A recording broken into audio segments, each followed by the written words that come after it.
आज का जो टॉपिक हम लोग डिस्कस करने वाले हैं वो है अल्कोहल फॉर ह्यूमन कंजम्पशन। ठीक है, ये टॉपिक इसलिए न्यूज में है कि गुजरात में एक डिस्ट्रिक्ट है भोताड नाम की। इस डिस्ट्रिक्ट में recently more than 40 people died consuming illegal and toxic alcohol. Illegal and toxic इसलिए बोल रहा हूँ क्योंकि गुजरात में अल्कोहल बैन है, लेकिन बैन होने के कारण बूट लीगिंग की प्रोसेस वहां काफी होती है। तो illegal and toxic alcohol market में काफी एग्जिस्ट करती है, जिसके कंजम्पशन से हेल्थ तो डिटेरियोरेट होता ही है, काफी डेथ भी होती है। ये this is one of such cases. तो इस कंटेक्स्ट में आज अल्कोहल फॉर ह्यूमन कंजम्पशन के लीगल फ्रेमवर्क क्या है उसको डिस्कस करेंगे और काफी पॉइंट्स इससे रिलेटेड हम लोग एनालाइज करने की कोशिश करेंगे। ठीक, सो लेट्स स्टार्ट। तो अल्कोहल कंजम्पशन के बेसिक एंड बैकग्राउंड जो है वो हम लोग डिस्कस करते हैं और कॉन्स्टिट्यूशनल प्रोविजंस क्या है इसको भी हम लोग ब्रीफली समझते हैं। तो सबसे इंपॉर्टेंट जो प्रोविजन है अल्कोहल कंजम्पशन से रिलेटेड वो मेंशन किया हुआ है आर्टिकल 47 में। तो आर्टिकल 47 में बेसिकली दो इंपॉर्टेंट बात की गई है। पहला बात ये किया गया है कि जो state should endeavour to promote the public health.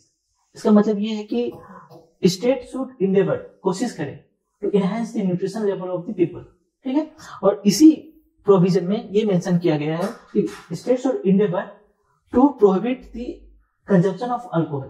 ठीक है, except for the medicinal purpose. मतलब जितने भी इंटॉक्सिकेटिंग ड्रग्स है या ड्रिंक्स है state should enable to prohibit that, but medicinal purpose के लिए अलाउड किया गया है।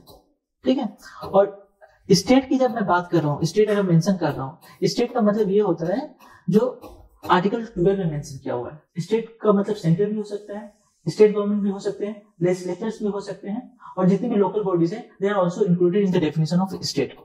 लेकिन रेगुलेटिंग की बात करें तो रेगुलेटिंग की जो पावर दी गई है वो स्टेट लेजिस्लेचर या स्टेट गवर्नमेंट को दी गई है। वो कैसे हम लोग देखते हैं। अब हम लोग स्टडी करेंगे the regulation of alcohol for human consumption. ठीक है, आर्टिकल 47 में हम लोगों ने क्या पढ़ा? हम लोगों ने ये देखा कि states should enable to prohibit the any intoxicating drugs और ड्रिंक्स।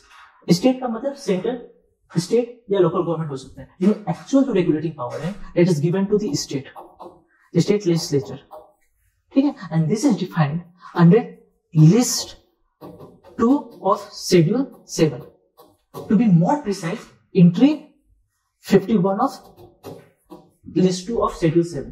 ठीक है, since the power is given to the state, इसलिए जो रेगुलेशन है that varies from state to state. कुछ स्टेट जो है अल्कोहल को कंप्लीटली बैन की हुई है, जैसे Gujarat, Kerala to some extent, Bihar. These are the state which has completely banned the alcohol consumption. कुछ स्टेट जो है उसको पार्टली रिस्ट्रिक्ट करती है। पार्टली रिस्ट्रिक्ट का मतलब उसके लीगल एज को काफी ज्यादा रखेगी। ठीक है, और दूसरी तरह से वो जो पार्टली रिस्ट्रिक्ट करती है टैक्सेस काफी इंपोज करेगी। इसको थोड़ा हम लोग ब्रीफली एनालाइज करते हैं। कुछ स्टेट ने 18 ईयर्स रखा है लीगल एज। इतना कम क्यों? क्योंकि अल्कोहल या टूरिज्म उनका मेन सोर्स है रेवेन्यू का। So that is why they have kept deliberately lowered age limit। ठीक है, जैसे 18 इयर्स किसने रखा है? गोवा ने रखा है, सिक्किम ने रखा है, पुडुचेरी ने रखा है। यहाँ पर टूरिज्म उनका मेन सोर्स है रेवेन्यू का।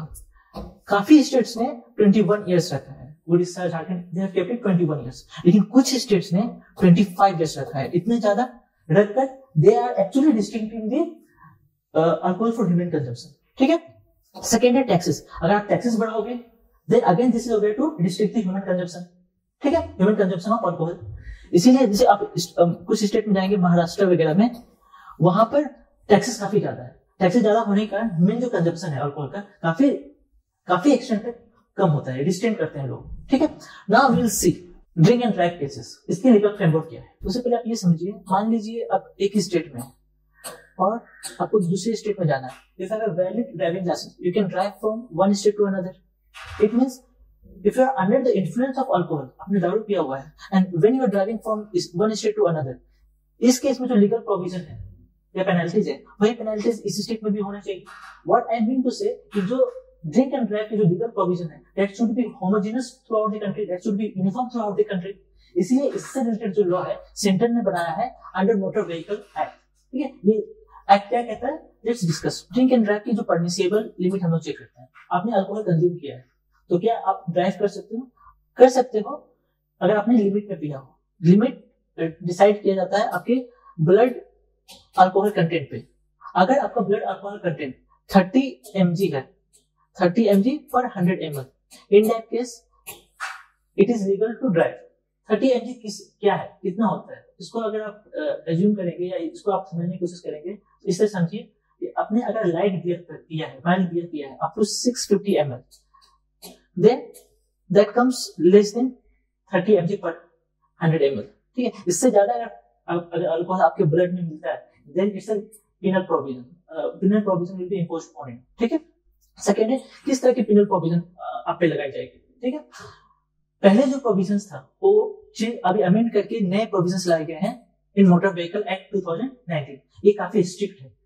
लेट सपोज आप ड्रिंक एंड ड्राइव कर रहे हो, ठीक है, तो पहले इंस्टेंस में अगर आप पकड़ा गए तो उस केस में आपको 6 महीने की सजा मिल सकती है, you will be sentenced for 6 month and और आपको 10,000 पेनल्टी पे करनी हो सकती है। ठीक है, सेकेंड इंस्टेंस में अगर दूसरी बार आप पकड़े गए तो you may be sentence for 2 years and और आपको 15,000 तक की पेनल्टी आपको पे करनी हो सकती है।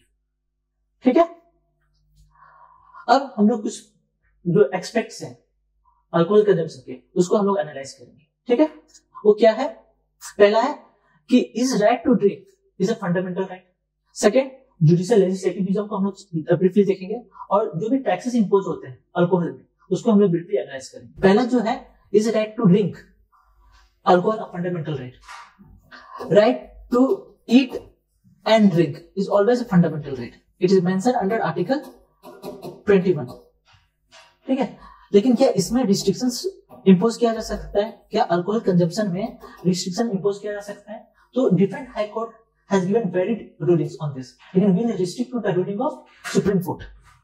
Supreme Court ने क्या कहा है इसमें?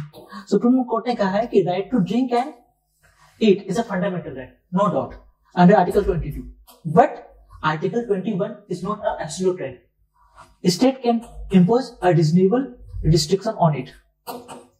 ठीक है, if it is for the larger interest of the people, and that is why taking clue from Article 47, state are allowed to impose restriction on the alcohol consumption. इसीलिए बहुत स्टेट ने अल्कोहल को बैन किया है और कुछ states ने काफी एक्सटेंट तक इसको रिस्ट्रिक्ट किया है। ठीक है, अब हम लोग सेकंड पॉइंट देखेंगे, जुडिशियल लेजिस्लेटिविज्म। इस टर्म को पहले समझते हैं। जुडिशियल लेजिस्लेटिविज्म, लेजिस्लेचर का काम क्या है? टू इनैक्ट द लॉ बनाना। और जुडिशियरी का काम क्या है? जुडिशियरी का काम यह है कि अगर ये लॉ का वायलेशन हो रहा है तो उस लॉ को इंटरप्रेट करना and based on the interpretation ruling देना। ठीक है, लेकिन what if judiciary start enacting the law? Such situation is called judicial legislativism।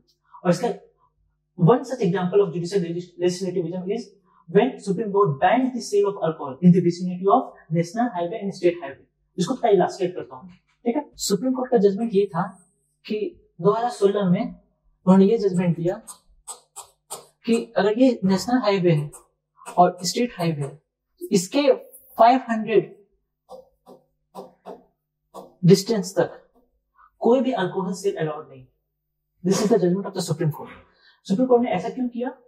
क्योंकि nearly 1.5 lakh death every year is because of the accident, and they are largely taking place in state highway and national highway. By whom? By the drivers who are under the influence of alcohol. लेकिन कुछ state जो है वो चालाकी दिखाई, they try to be shrewd। उन्होंने क्या किया, जो ये हाईवे है स्टेट हाईवे उसे डी नोटिफाई कर दिया एंड उसे सिटी रोड डिक्लेयर कर दिया, just to allow the sale of alcohol in this areas, जो सही नहीं। ठीक है, अब थर्ड जो पॉइंट है वो है taxes on the alcohol consumption. Let's discuss the taxes on alcohol now. ठीक, अल्कोहल में जो टैक्स इंपोज होता है it is a type of indirect tax, but this indirect tax has not been subsumed under GST. ये GST के अंदर अभी नहीं है। तो जो पहले अल्कोहल में टैक्स इंपोज किया जाता था वो टैक्स स्ट्रक्चर अभी भी फॉलो होता है। क्या है? अल्कोहल को हम लोग 2 पार्ट में डिवाइड कर सकते हैं, अल्कोहल फॉर ह्यूमन कंजम्पशन, ठीक है, और अल्कोहल फॉर अदर पर्पस और अदर पर्पसेस। ठीक है, other purposes. Alcohol for human consumption की जब हम लोग बात कर रहे हैं तो इसमें और इस पर जो टैक्स इंपोज होता है, that power has been given to state government, completely to the state government, and this is defined under list 2 of schedule 7, to be more precise under entry 51 of list 2. ठीक है, अब alcohol for other purposes की बात करें, ये power दिया गया है सेंट्रल गवर्नमेंट को, ठीक है, और सेंट्रल गवर्नमेंट एक्सरसाइज ड्यूटी इस पे इंपोज करती है। ये भी डिफाइन किया गया है list 1 of schedule 7, to be more precise under entry 85 of list 2। अब फिर से पहले वाले पॉइंट में आते हैं, taxes on alcohol for human consumption. इसमें दो तरह की टैक्सेस स्टेट गवर्नमेंट इंपोज करती है, एक है एक्साइज ड्यूटी और दूसरा है सेल्स टैक्स या वैट। कुछ स्टेट सिर्फ एक्साइज ड्यूटी इंपोज करती है और कुछ स्टेट ये दोनों तरह के टैक्सेस इंपोज करती है, जैसे तमिलनाडु।